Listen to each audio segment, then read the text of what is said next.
60대 할머니가 10개월 된 손녀를 태우고 가던 차량이 전복되는 사고가 났습니다. 운전자는 급발진 사고를 주장하고 있습니다. 국내 기계와 방위산업의 요람인 창원국가산업단지가 올해로 출범 50주년을 맞았습니다. 오늘 기념행사가 열린 가운데 창원국가산단은 디지털 산단으로 전환을 모색하고 있습니다. 도심과 산업단지를 분리하는 역할을 했던 창원대로, 산단과 도심을 융합하는 스마트 산단의 전초기지 역할이 기대됩니다. 산단의 새로운 랜드마크로 거듭나고 있는 창원대로를 취재했습니다. 경찰 수뇌부가 적극적으로 물리력을 사용하겠다는 방침을 세운 뒤 첫 사망사고가 발생했습니다.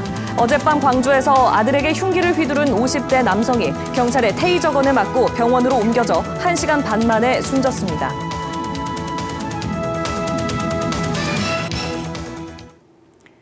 여러분 안녕하십니까? 7시 뉴스 시작합니다. 최근 강릉에서 급발진 의심사고 상황을 재현하는 국내 첫 시험 감정이 진행됐는데요.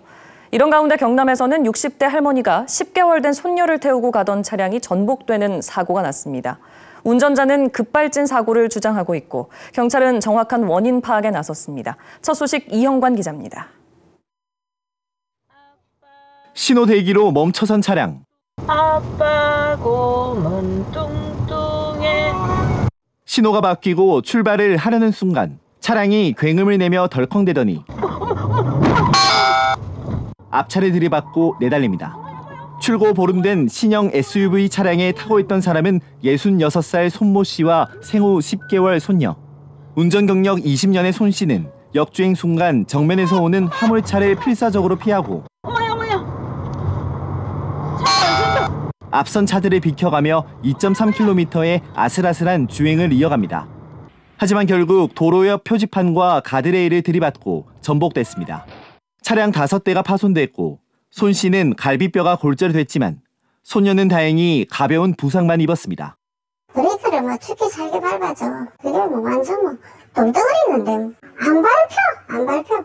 어떻게 하든지 이 손녀딸을 살려야 되겠다. 그 생각으로 제가 핸들을 끝까지 안 놓죠. 사고 차량입니다. 차량 전체가 형체를 알아볼 수 없을 만큼 심하게 파손됐는데 당시 사고 충격을 짐작케 합니다. 운전자는 차량이 급발진했고 브레이크가 작동하지 않았다고 주장합니다. 급가속이 되면서 굉음이라든지 브레이크가 말을 안 듣는다든지 시간이 길고 이루어지면서 장애물을 피하기 위한 노력도 보이고 있기 때문에 급발진의 가능성이 굉장히 높다고 볼 수가 있습니다. 경찰은 국립과학수사연구원에 사고 기록 장치와 차량 감정을 의뢰하는 등 수사에 나섰고 차량 제조사는 수사에 협조하겠다고 밝혔습니다. KBS 뉴스 이형관입니다. 국내 기계와 방위산업의 요람인 창원국가산업단지가 올해로 출범 50주년을 맞았습니다. 반세기 동안 우리나라 경제성장의 한 축을 담당했던 창원국가산단은 디지털 산단으로 전환을 꿈꾸고 있습니다. 보도에 최진석 기자입니다. 제발 위해 하나, 둘, 셋, 출발! 창원국가산업단지 50주년 기념 조형물이 모습을 드러냅니다. 창원국가산단의 기술력과 성장 동력이 모여 미래로 뻗어나간다는 의미를 담았습니다. 앞서 열린 창원국가산단 50주년을 기념하는 공식 행사. 정부는 창원국가산단을 첨단 디지털 산단으로 전환하기 위한 지원을 약속했습니다. 제조 디지털 전환 지원센터 구축과 제조 특화 초거대 AI 서비스 개발 및 실증 사업을 신규로. 창원국가산단의 미래 50년을 위해서는 첨단 기술형 산업구조로 재편과 산업과 문화가 어우러진 친환경 산단으로 전환이 과제로 지적됐습니다.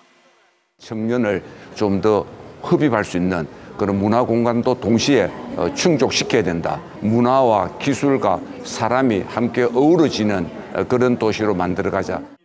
창원시도 청년층 유입을 위한 환경 조성에 힘을 쏟기로 했습니다. 산단 내에 해공장을 활용해 목합 문화공간과 쇼핑센터를 조성하고 어린이집 등 복지시설을 확충하겠습니다.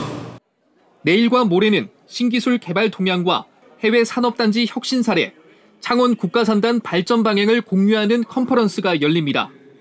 또 이번 주말에는 창원 광장에서 음악회와 드론 불꽃쇼 등 창원국가산단 50주년을 기념하는 시민 참여 행사가 열립니다. KBS 뉴스 최진석입니다. 창원 국가산단이 미래 50년 활력을 되찾기 위해서는 산단의 도심화가 필요하다는 보도 어제 전해드렸는데요. 또 다른 대안으로 창원대로의 산단화도 진행되고 있습니다. 산단과 도심을 융합해 스마트 산단의 전초기지 역할을 맡기자는 건데요. 산단의 새로운 랜드마크로 거듭나고 있는 창원대로, 윤경재 기자가 보도합니다. 소계광장부터 창원터널까지 13.8km 활주로처럼 굴곡 없는 국내 최장인 직선도로.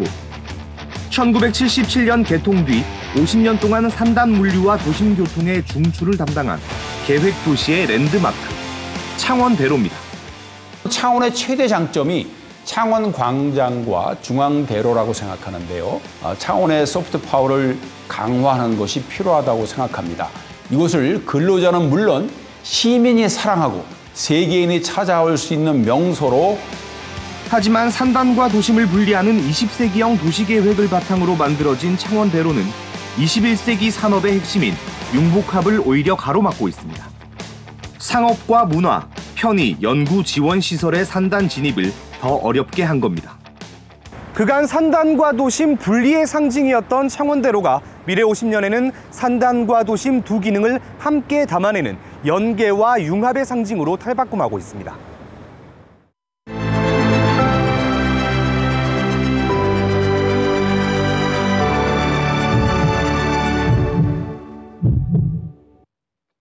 청년 기업의 산파, 경남 콘텐츠 코리아 랩입니다. 운영 3년 만에 3,000명 넘는 예비 창업자를 교육했고 22곳의 회사를 낳았습니다. 주로 미디어와 웹툰, 앱 개발, IT 분야 창업과 교육을 담당하다 보니 문을 두드리는 이들의 80%는 청년층입니다. 창원대로변 비어있던 건물을 선택한 이유입니다. 자가용이 없는 청년들이 대중교통을 이용하기 편하고 상업과 주거시설이 주변에 밀집해 있기 때문입니다. 창원역이라든지 창원중앙역이랑도 가깝고 외부에서 오시기에도 굉장히 용이한 그런 좀 접근성을 가지고 있어서 어떤 타 지역에 있는 전문가분들과 교류하는데 굉장히 좋습니다. 인테리어 소품과 커피를 팔면서 최근 인기를 끌고 있는 한 커피숍. 한편에는 공공도서관 공간도 마련돼 도심 주민과 산단 노동자들의 휴식처가 되고 있습니다. 산단의 빈 건물을 개축한 이 전시관은 지난해 5월 문을 열었습니다.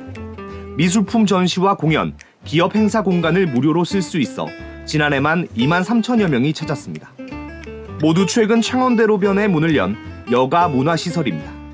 직장인들이 직주락이라는 표현을 많이 하는데 직업과 주거와 락, 여가 문화를 같이 직접화되어 있는 곳을 선호를 합니다. 대로변에 있는 젊은 청년들이 많은 콘텐츠와 관련된 또 인공지능이라든지 4차 산업 시대에 있는 디지털 산업에 종사하는 분들이 상당히 많이 늘고 있습니다.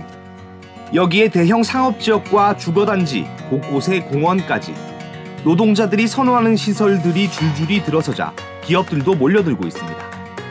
청년 인력이 필수인 설계 연구, 디지털 스마트, 우주항공 등 경남 대표 창업기업들은 대부분 창원대로 곁에 터를 잡고 있습니다. 도심과 가깝다는 것도 장점이고 산 중턱에 있지 않습니까? 걸어오다가 돌아갑니다. 면접 보기 싫어서. 이제 그게 현실이에요.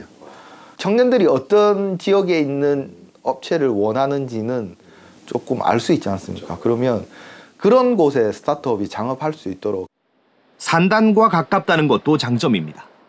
문제의 해답을 찾기 위해서 그 현장에 가라는 그런 속담이 있습니다. 그런 속담처럼 제조 현장에서 가장 가까이서 체험하고 또 그들과 함께 같이 고민을 하고 해결하는 것이 최적이라고 생각을 했기 때문에 경남 테크노파크와 창원 테크노밸리, 각종 연구소, 대학들의 산학협력센터, 공공기관의 창업지원센터 등 산단 지원기관들도 창원대로변에 문을 열었습니다. 여러 가지 지원 기능은 창원대로를 중심으로 입지를 시키는 계획이 옛날부터 추진되어 왔습니다. 그래서 이번에도 미래 50년을 위해서 각종 시설들, 스마트 제조공정혁신센터나 크리에이티브 타운이나 이런 것들이 전부 이 창원대로 중심으로 입지되어 있다, 이렇게 말씀드릴 수가 있습니다.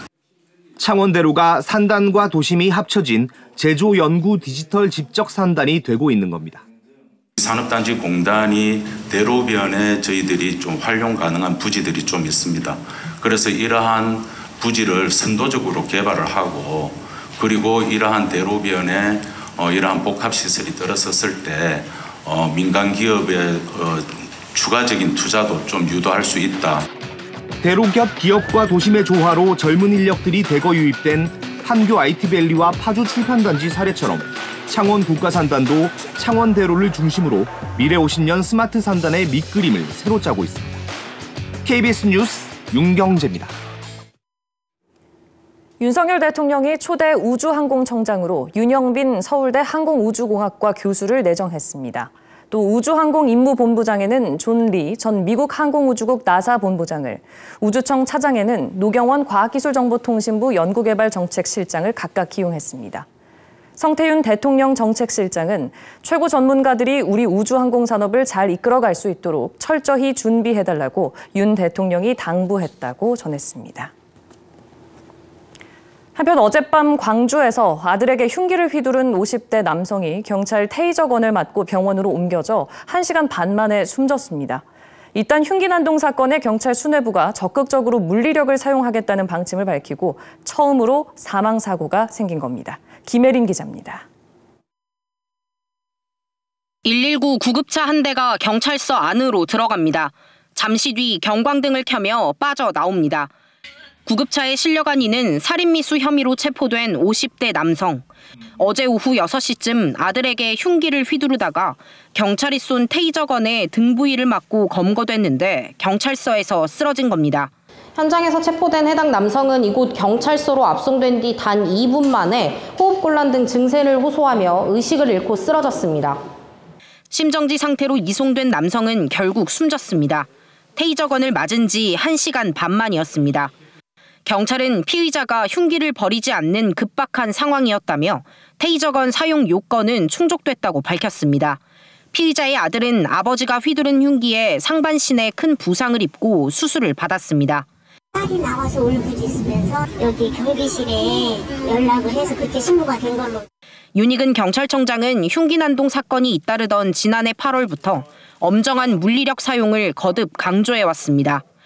흉기 난동 범죄에 대해서는 총기, 테이저건 등 정당한 경찰 물리력 사용을 주저하지 않고 그제는 피의자를 검거하다 다친 광주청 소속 경찰관을 위로하며 적극적인 물리력 사용을 당부하기도 했습니다. 경찰은 숨진 남성에게 지병이 있었다는 가족 진술을 토대로 정확한 사인을 밝히기 위해 부검하기로 했습니다. KBS 뉴스 김혜린입니다. 이어서 진주에서 전해드립니다. 서울대와 울산대 의대 교수들이 이달 말부터 주 1회 휴진을 결정한 가운데 경상국립대병원 의대 비상대책위원회가 오는 30일 화요일 하루 동안 외래와 수술 진료를 집단 휴진합니다. 비상대책위원회는 전공이 사직 뒤 2달여 동안 교수들이 주당 70에서 100시간 넘게 근무해 신체적, 정신적 한계에 이르렀다며 이같이 결정했다고 밝혔습니다. 비상대책위원회는 응급 중환자 진료와 수술은 계속 이뤄지고 있다고 덧붙였습니다. 거창 양민 학살 사건 73주기 합동위령제와 추모식이 오늘 거창 사건 추모공원에서 열렸습니다. 이번 추모 행사에는 유가족 등 700여 명이 참석해 합동위령제를 시작으로 추모시 낭송 등으로 진행됐습니다. 거창 사건은 6.25 전쟁 중인 1951년 2월 국군이 거창 지역 주민 700여 명을 학살한 사건입니다. 창원시와 사천시와 창원대학교가 창원대 사천 우주항공 캠퍼스 개교를 논의했습니다. 두 기관은 내년 3월 사천 캠퍼스 개교를 위한 터 확보 등 구체적인 방안을 찾고 협력을 강화하기로 했습니다. 또 오는 6월 창원대학교 사천 우주항공 캠퍼스 설립도 추진합니다. 거창군의회가 풍력발전 사업을 할 때 거리 제한을 두는 개정조례안을 통과시켰습니다. 조례안에는 풍력발전 사업이 들어설 때 주거 밀집 지역과 관광지, 교육시설은 2km, 5가구 미만 주거지역과 축사는 1.5km의 거리 제한을 두는 내용이 담겼습니다. 지금까지 진주에서 전해드렸습니다. 중동 지역 긴장을 고조시킨 이른바 중동 사태로 인해 기업들의 경기 전망이 나빠졌다는 분석이 나왔습니다. 올해 2월부터 상승세를 탔던 기업들의 경기 전망은 다시 하락세로 전환됐습니다. 황정호 기자가 보도합니다. 고금리 등 경기 침체 장기화에 중동 사태까지 더해지면서 기업들의 체감 경기가 다시 악화됐다는 분석이 나왔습니다. 한국경제인협회가 매출액 기준 600대 기업을 대상으로 실시한 기업 경기 실사지수 BSI 조사 결과입니다. 다음 달인 5월 BSI는 기준치인 100보다 낮은 94.9를 기록했습니다. 이 지수가 100보다 높으면 경기 전망에 대한 긍정응답이 부정보다 많고 100보다 낮으면 부정응답이 더 많은 것을 의미합니다. 올해 2월부터 상승세를 타며 이달 98.6으로 기준선 100에 근접했던 지수는 다시 3.7포인트 떨어지며 하락세로 전환됐습니다. 전망치는 2022년 4월 이후 26개월 연속 100을 밑돌고 있습니다. 업종별로 보면 제조업과 서비스업이 각각 95.5와 94.1로 함께 부진한 것으로 나타났습니다. 특히 제조업 세부 업종별로는 전기차 수요가 감소하면서 2차 전지가 포함된 일반 정밀기계와 장비 부문이 전월 120에서 30.5포인트 떨어져 89.5로 나타났습니다. 비제조업 가운데에선 다음 달이 연휴가 많아 숙박과 외식이 128.6으로 업황 호조 기대감이 가장 높았습니다. 협회는 기업들이 고금리 등 3중고 지속과 중동 사태 악화로 경영 불확실성에 직면해 있다며 경기 심리 안정을 위해 대외 리스크를 대비하고 물가와 환율 안정을 위한 노력을 강화해야 한다고 설명했습니다. KBS 뉴스 황정호입니다. 미국의 우크라이나에 대한 지원 예산이 하원에 이어 상원을 통과한 가운데 미국이 10억 달러, 우리 돈 1조 3,700억 원 규모의 무기 배송을 이미 준비하고 있다고 로이터 통신이 보도했습니다. 통신은 지원 예산이 대통령 서명을 거치면 곧바로 무기를 보낼 수 있도록 하기 위해 미국이 군용 차량, 미사일, 포탄 등의 무기를 준비하고 있다고 전했습니다. 정치 전문 매체 폴리티코는 미 당국자를 인용해 브래들리 전투장갑차도 추가로 지원될 것이라고 전했습니다. 북한의 대외경제성 대표단이 어제 이란으로 출국했습니다. 북한 고위급 인사의 이란 공식 방문은 2019년 이후 처음인데요. 군사협력 강화 가능성이 거론되고 있습니다. 한편 김정은 국무위원장의 여동생인 김여정 노동당 부부장은 한미연합훈련을 맹비난하며 군사력을 계속 비축하겠다고 위협했습니다. 유호윤 기자입니다. 북한 조선중앙통신은 윤정호 대외경제상을 단장으로 하는 대외경제성 대표단이 이란 방문을 위해 어제 평양을 출발했다고 보도했습니다. 딱 한 줄로 된 짧은 기사로 방문 목적과 일정 등 세부 내용은 언급하지 않았습니다. 북한 고위급 인사의 이란 공식 방문은 2019년 박철민 최고인민회의 부의장 이후 이번이 처음입니다. 일각에선 이번 방문이 북한과 이란 사이 군사협력 강화를 위한 목적이 있다는 분석이 나옵니다. 전통적인 우방인 두 나라는 이전부터 탄도미사일이나 핵기술 개발과 관련한 협력 가능성이 꾸준히 제기돼 왔는데 러시아의 우크라이나 침공 이후 러시아 지원을 고리로 한 군사협력 강화 가능성이 제기되고 있습니다. 한편 김정은 국무위원장의 여동생인 김여정 노동당 부부장은 담화를 내고 한미연합 군사훈련을 맹비난했습니다. 김 부부장은 올해 1월부터 최근까지 진행된 한미연합훈련을 일일이 거론하며 지역 정세 악화의 주범들이 과연 누구인가를 똑똑히 알 수 있을 것이라고 주장했습니다. 그러면서 지역 평화를 수호하기 위해 압도적인 최강의 군사력을 계속 비축해 나갈 것이라며 남한을 향해 상전을 믿고 무력 대응을 시도하면 즉시 괴멸될 것이라고 위협했습니다. 북한은 외무성 보도국 대외보도실장 명의의 담화를 통해서도 한미연합훈련 중단을 촉구하면서 지난 22일 초대형 방사포에 모의 핵탄두를 넣어 진행한 자신들의 핵 반격 훈련은 정당한 자위권 행사라고 주장했습니다. KBS 뉴스 유호윤입니다. 스포츠 소식입니다. 만년 하위권에 머물던 경남개발공사 여자 핸드볼팀이 창단 이후 처음으로 4강 플레이오프에 진출했습니다. 새 역사를 쓰고 있는 경남개발공사 핸드볼팀은 내일 챔피언 결정전 진출을 위한 단판 승부에 나섭니다. 김효경 기자입니다. 상대 공을 가로채 경기장을 가로질러 골망을 시원하게 가릅니다. 경기 초반 기세를 몰아가던 경남개발공사. 골키퍼의 잇따른 선방에 정규리그 마지막 경기까지 승리로 장식했습니다. 3라운드 21경기 가운데 16개 경기에서 이기면서 2007년 창단 이래 최고 성적인 리그 2위로 올 시즌을 마무리했습니다.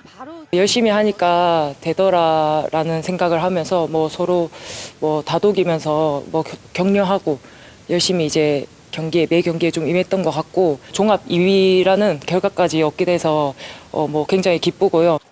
만년 하위권의 서름을 털기에 충분했습니다. 4위까지 주어지는 포스트 시즌 진출권도 손에 넣은 경남개발공사 핸드볼팀. 설렘과 함께 자신감을 채우면서 베테랑부터 젊은 피까지 선수 각자의 역할을 다지고 있습니다. 중요한 경기다 보니까 좀 긴장하는 선수도 있을 거고 그때는 이제 또 제가 좀 베테랑 선수답게 좀 해결사로 좀 나서야 되지 않나 싶은 생각이 좀 들어요. 경남개발공사 핸드볼팀이 플레이오프에서 만날 상대는 준플레이오프에서 서울시청을 꺾은 삼척시청입니다. 정규리그에서 한 번도 패하지 않았고 다 승리를 했기 때문에 또 선수들이 또 자신감이 또 많을 거라고 생각합니다. 최종 목표까지 달려가도록 최선을 다하겠습니다. 역대 최고 기록과 함께 매경기 새 역사를 쓰고 있는 경남개발공사 핸드볼팀. 사상 첫 포스트 시즌에 진출한 경남개발공사 핸드볼팀은 내일 이곳 서울 SK 핸드볼 경기장에서 챔피언 결정전을 향한 단판 승부를 시작합니다. KBS 뉴스 김효경입니다.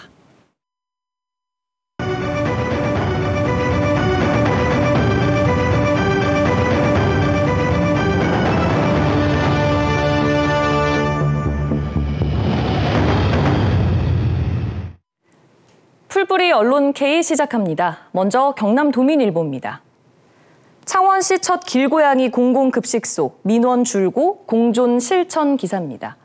동물 복지에 대한 사회적 인식이 높아졌지만 길고양이를 둘러싼 갈등은 사회적 문제가 되기도 하는데요. 창원시에서 길고양이를 위한 공공급식소를 운영해 갈등을 해소하고 있다고 합니다. 경남도민일보 박신 기자 연결해서 자세한 얘기 나눠보도록 하겠습니다. 기자님 반갑습니다. 네, 반갑습니다. 네, 창원에 길고양이를 위한 공공급식소가 설치됐다고요? 네, 맞습니다.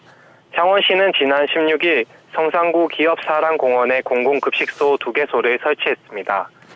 시는 올해 주민 참여 예산 3천만 원을 들여 총 50개소를 설치한다는 계획입니다. 앞서 시는 지난해 시범사업으로 창원 삼정자공원과 가포해안변공원, LH 그린품의 아파트 등에 길고양이 급식소를 설치한 바 있습니다. 하지만 당시 비용은 창원시 길고양이 협회에서 부담했습니다. 길고양이 급식소 설치에 시 예산이 투입된 것은 이번이 처음인 셈입니다. 그렇군요. 급식소 설치로 길고양이 관리가 안정적으로 이루어지면서 민원도 점차 줄었다고요? 그렇습니다. 길고양이들이 급식소 인근에 정착하면서 개체수 관리 등이 안정적으로 이루어졌습니다. 무엇보다 무분별하게 사료를 주는 행위가 크게 줄었다고 합니다. 급식소 설치 이전에는 공원 곳곳에 아무렇게나 사료가 어질러져 있었다면 지금은 정해진 구역에서만 사료를 주며 비교적 쾌적하게 관리가 되고 있습니다. 그렇다 보니 급식소 설치를 탐탁지 않게 보던 주민들 역시 민원을 제기하는 횟수도 많이 줄어들었습니다. 길고양이와 사람이 공존하기 위한 좋은 대안이 될 것 같은데 체계적인 관리도 필요할 것 같은데 어떻습니까? 네, 맞습니다. 공존을 위한 첫발을 내디딘 만큼 앞으로 지방자치단체의 지속적인 지원과 관리가 필요합니다. 길고양이들이 안전하게 정착할 수 있게 도우려면 일회성 예산이 아닌 매년 정기적인 예산이 투입돼야 합니다. 길고양이가 잘 정착하고 중성화 수술 등을 통한 개체수 관리가 이루어진다면 길고양이와의 공존도 충분히 기대해 볼 수 있습니다. 네, 잘 들었습니다. 지금까지 경남도민일보 박신 기자였습니다. 다음은 경남신문 살펴보겠습니다. 18년 만에 오가는 통영 오곡도 여객선, 외지인은 못 타요 기사입니다. 실제로 이렇게 선착장에 안내문이 붙었는데요. 소외 도서 지원 사업을 통해 18년 만에 취항한 통영 오곡도 정기 여객선이 주민등록상 섬 주민으로 한정된 운영 지침에 따라 외지인과 관광객은 이용할 수가 없어서 불만의 목소리가 나오고 있답니다. 해양수산부는 뒤늦게 지침 개정에 나서는 한편 개정 전이라도 지자체가 요청하면 일부 유료 승객 승선을 허용하는 등 탄력적으로 운영할 수 있도록 지원할 방침이라고 신문은 전하고 있습니다. 이어서 거제신문입니다. 방아리 고분군 공개, 가야 신라 변천사 밝혀 기사입니다. 거제 방아리 고분군 발굴 현장에서 고분군이 조성된 시기와 영역을 가늠할 수 있는 목광묘가 처음으로 발견됐다는 소식입니다. 목광묘는 거제 지역이 가야권에서 신라로 편입되는 과도기를 보여줄 중요한 자료라는 평가인데요. 신문은 거제시가 미발굴된 고분군을 추가 발굴해 거제 방아리 고분군의 성격을 파악하고 거제 지역의 역사를 정립하는 데 노력할 것이라고 전하고 있습니다. 끝으로 고성신문입니다. 가축 사육 제한 거리, 증축 이전 완화되나 기사입니다. 고성군의 의회에서 처음으로 주민조례 청구를 통해 일부 개정된 조례안이 입법 예고돼 의회 상정 여부에 관심이 쏠리고 있다는 소식입니다. 고성군 가축사육 제한에 관한 조례 일부 개정안은 악취 저감시설 설치로 악취와 수질 개선의 효과가 인정되면 주거 밀집 지역과 가축사육 거리를 완화하고 주민 동의 없이 증축 또는 이전이 가능하다는 내용을 담고 있는데요. 신문은 가축사육 제한이 완화될 경우 사업자와 주민 간의 갈등이 우려된다고 지적하고 있습니다. 지난 2년 동안 경남 지역 언론사의 주요 기사를 소개했던 신문브리핑 풀뿌리 언론K가 개편을 위한 재정비 시간을 갖게 됐습니다. 보다 새로운 모습으로 찾아뵙도록 하겠습니다. 지금까지 신문브리핑 풀뿌리 언론K였습니다.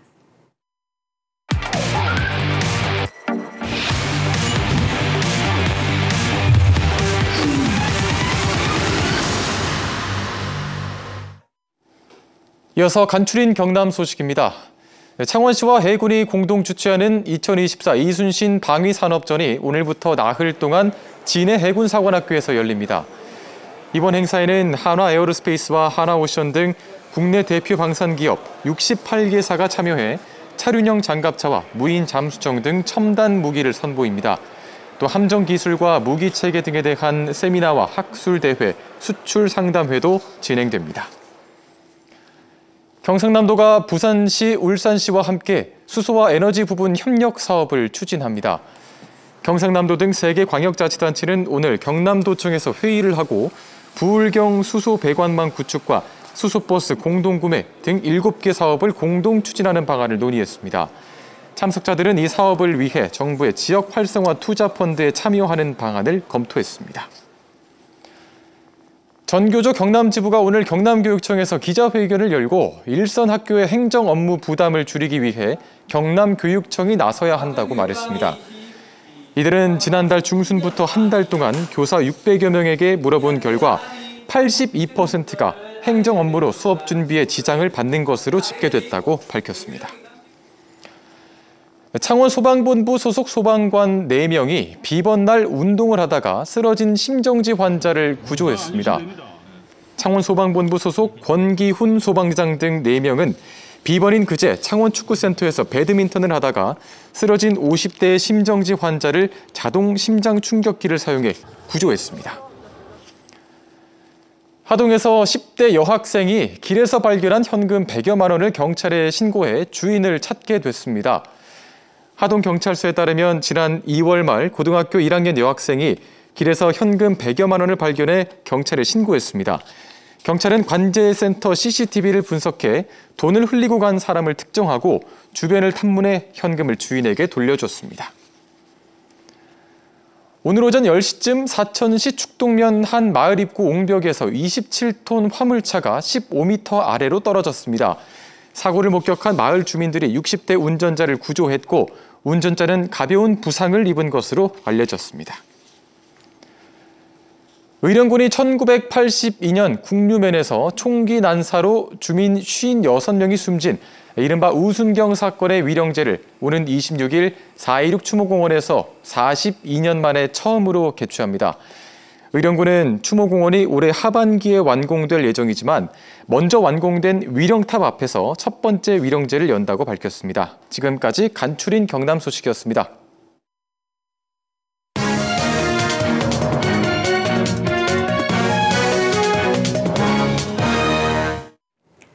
화제의 당선인을 만나는 이슈 대담. 오늘은 국민의힘 경남도당 위원장을 맡고 있는 마산 하포구 최형두 당선인 스튜디오에 모셨습니다. 어서 오십시오. 네, 안녕하십니까. 네, 당선 진심으로 축하드립니다.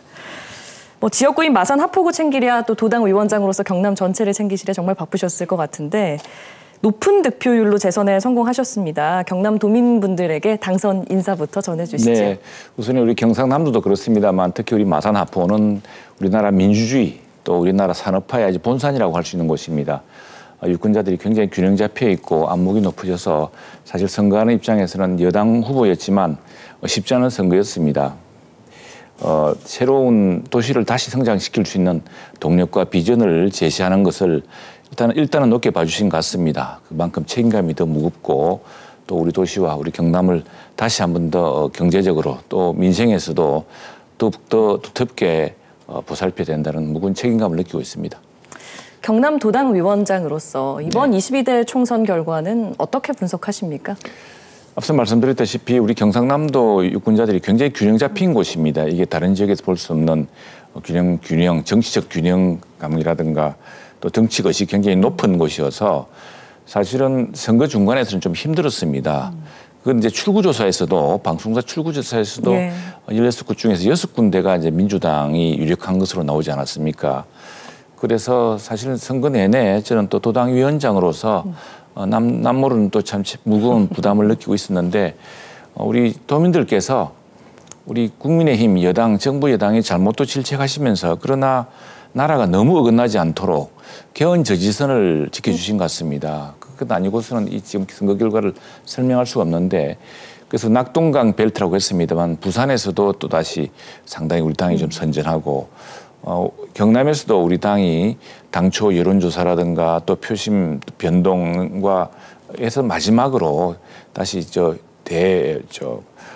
회전을 해서 그 개헌 저지선을 만들었다. 그래서 대한민국이 적어도 표류하지 않도록 대한민국의 좌표를 좀 잡아주는 역할을 우리 경남 출신 국회의원들, 국민의힘 경남도당이 할 수 있는 그런 역할을 주셨다 생각합니다. 그 점 더 무겁게 받아들이고 회초리와 함께 또 무거운 책임감을 느끼고 나라가 어긋나지 않도록 또 나라가 더 발전하도록 국민 한 사람 한 사람에게 더욱 책임지고 또 새로운 세대들에게는 더 밝은 미래를 줄 수 있도록 그렇게 노력하겠습니다. 선거 과정에서 쇠락한 마산 경제를 재도약시키겠다라고 말씀을 하셨어요. 네. 지역 경제 회복을 위해서 구체적으로 어떤 계획 가지고 계십니까? 마산은 자유무역 도시였습니다. 마침 오늘이 창원 산단 50주년 기념식이 있었죠. 국무총리도 참석하셨는데 마산은 바로 그 자유무역 지역으로 7대 도시까지 성장을 했습니다. 그런데 지금 그 이후에 창원 산단이 50주년 동안 발전하는 동안 자유무역 지역에서 산업 구조의 변화 등으로 해서 도시가 예전만 하지 못합니다. 그래서 지난 연말부터 지난 4년 내내 노력해서 제2의 자유무역 지역을 지정고시를 받았습니다. 그게 이제 해양신도시의 도시첨단 산업 지역에 받았고 또 기존의 자유무역 지역을 국가산단으로 성격시켰습니다. 그래서 자유무역 지역 우리나라는 무역대국 아니겠습니까? 네. 이 무역대국의 경쟁력도 높이고 우리 도시의 새로운 재도약도 이끄는 것은 역시 자유무역 지역이다. 특히 마산 하포구가 특히 그렇습니다. 그래서 지난 연초에 정부로부터 자유무역 지역, 더구나 대한민국 최초의 디지털 자유무역 지역으로 지정받았기 때문에 이걸 그 바탕으로 도시를 다시 한 번 더 성장시키려고 노력하고 있습니다. 마산 해양신도시 얘기도 좀 해보겠습니다. 네. 장기 표류 사업으로 전락해 버렸습니다.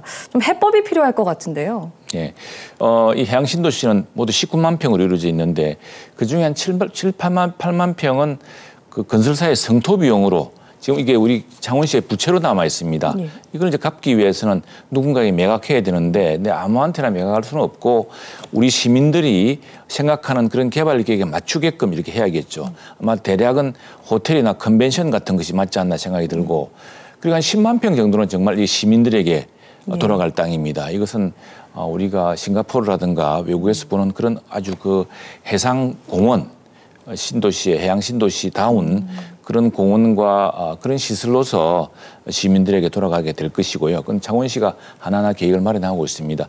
그런데 이 도시가 그냥 이 섬이 이 해양신도시에 새로운 첨단의 엔진을 달아주는 것이 바로 해양신도시 한 2만 평 이내 되는 부분.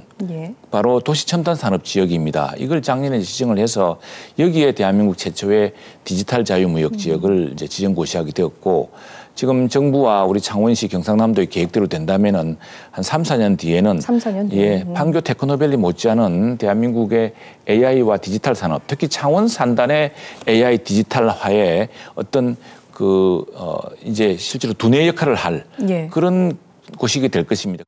그 당선 이후에 초선 때는 못했던 책임 있는 역할을 하겠다 얘기를 하셨어요. 네, 희망하는 상임위가 혹시 있으십니까? 지금 일단은 산업통상자원위원회를 하고 있습니다. 중기벤처위원회 하고 있는데 우리 해양신도시의 그 디지털 자유무역직을 좀 더 촉진시키기 위해서 일단 그 상임위를 희망하고 있습니다. 그런데 경상남도가 모두 이제 국민의힘에 13명의 의원이 있는데 이 상임위를 서로 다른 곳을 이렇게 다 이제 하나씩 또 맡아야 됩니다.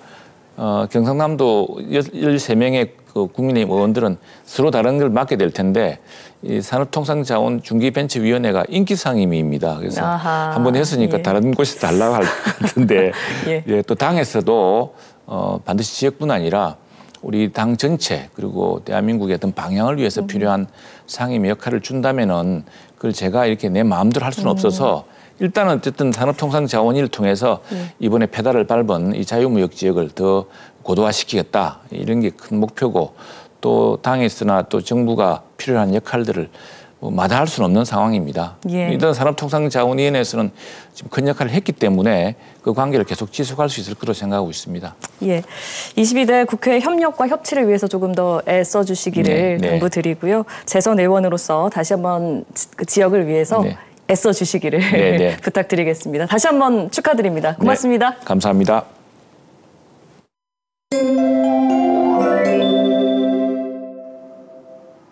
비가 그치고 맑은 하늘이 드러나면서 포근했던 오늘이었습니다.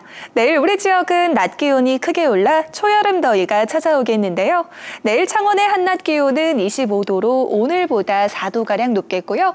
합천이 28도까지 오르면서 예년보다 8도가량 높아 덥겠습니다. 위성 영상 살펴보시면 내일 우리 지역의 하늘 맑게 드러나겠습니다. 미세먼지 농도는 보통 단계로 공기질 무난하겠습니다.